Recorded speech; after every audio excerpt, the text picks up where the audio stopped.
Milletim için inşallah hayırlara vesile olsun.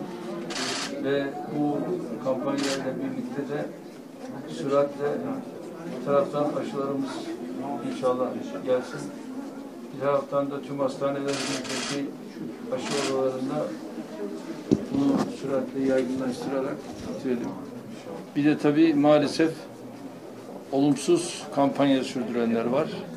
Ama ben inanıyorum ki aklı selim sahibi olan milletim bunlara hiçbir zaman fırsat vermeyecektir.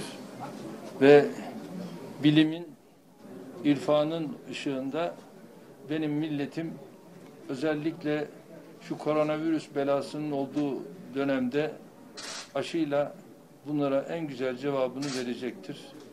Rabbim sağlık, sıhhat, afiyet içerisinde milletimi sağlıklı bir geleceğe kavuştursun diyorum. Biz de devlet olarak elimizden gelen her şeyi yapacağız. Ne imkan varsa seferber etmiş durumdayız.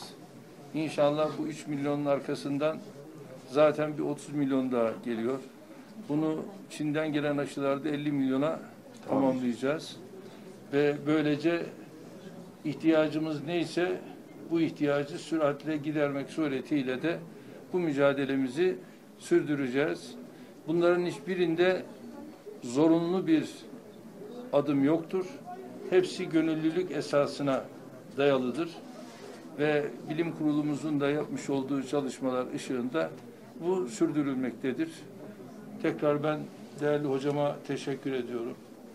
Hemşirelerimize, tüm sağlık elemanlarımıza teşekkür ediyorum.